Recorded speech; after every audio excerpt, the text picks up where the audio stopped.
વર્ષોથી વસવાટ કરે છે, જ્યાં 25 વધુ લોકો ઝૂંપડીમાં રહેતા હાલાકી ભોગવવી પડી રહી છે, જેને લઈ મોટાપાડા વિસ્તારમાં નાની ઝૂંપડીમાં રહેતા કિન્નર સમાજે રહેવા માટે જમીન ફાળવવા કલેક્ટર સમક્ષ રજૂઆત કરી હતી। આ સાથે કિન્નરોને પ્રસંગ કરવા અને અવસાન થાય તો મૃતદેહને પણ અન્ય જિલ્લામાં દફન વિધિ કરવા જવું પડે છે।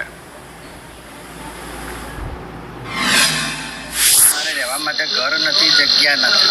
ઘર છે પણ નાનું ઘર છે, અમે 25-30 જણા અમે રહીએ છીએ। અમારા ઘરમાં બહુ હંકડાશ પડે છે અને અમે કોઈ બી અવસર કરીએ તો અમારા ઘરમાં થતો નથી અને એક ટાઈમમાં અમે બહુ વખો પડે છે બરાબર રહેવા માટે।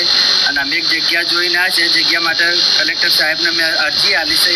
કલેક્ટર સાહેબે કીધું કે જરૂર તમને હું કરી આપીશ। એક રજૂઆત કરી કે અમને થોડી ઘણી જગ્યા રહેવા આપો તો અમે અખાડો બનાવીને ત્યાં આગળ રહીએ, 25-30 માણસો ભેગા રહી શકીએ।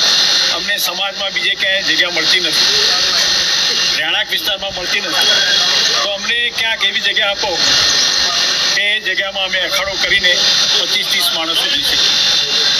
અને સમાલ પાર્ટીમાં એક જગ્યા પણ હોતી છે નવા સર્કિટ હાઉસની